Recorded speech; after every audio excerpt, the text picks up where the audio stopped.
If you struggle with your chip shots, then today I'm going to talk you through a couple of the pitfalls that I see players fall into when their touch has gone a little bit around the greens. And hopefully this will help you get your chip shots back on track and getting that ball closer to the hole. Now, the most common thing I'll see a player who's struggling with a short game, struggling with their chips, is that they push the ball further and further back in the stance. The problem with this is that as you put the ball back in the stance, you start to reduce the degree of bounce in the club. Now, bounce is what we mean by bounce is bounce relates to the angle of difference between the back edge of the club and the front edge of the club when the shaft sits vertically. And you'll find with wedges that the back edge sits a number of degrees lower to the ground than the leading edge. So this pitching wedge will have somewhere around about 10 degrees of bounce.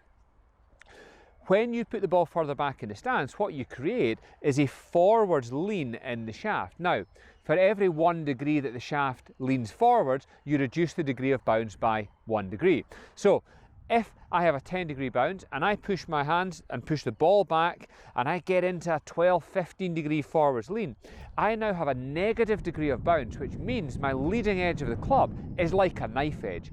Now, this means if I do not strike this ball perfectly, I'm either going to chunk into the ground or I'm going to thin the ball. That's no good for anyone.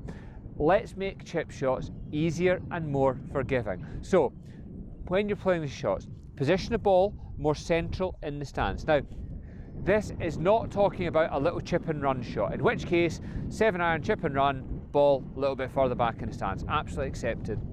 But for this shot, with the ball a little bit more central, your hand's still inside of the left leg, so we're only getting into maybe 3 to 5 degrees of forwards lean in the shaft, and this means that the bounce still has a chance to work.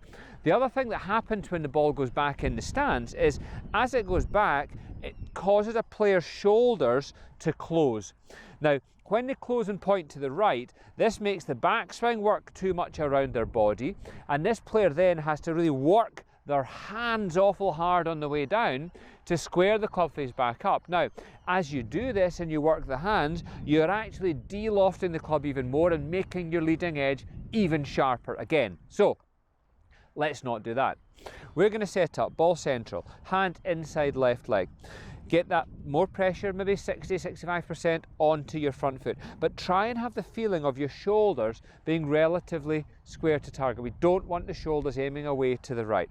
This is going to allow you a bit of freedom to then clear the chest on the way through, and as the chest is able to keep moving and clearing, that prevents the hands from having to work too hard. So again, ball centre, weight onto that left side and letting your chest and your upper body sit more above the ball so they can sit squarer to slightly open. So from here, again, it's just a shoulder, an arm movement back and through. The ground is just bruised because as the bounce and the sole of the club strikes the turf, it doesn't take divot. You can then build your confidence to actually strike the turf because you know that your club now is not going to dig. So ball centre, hands inside left leg.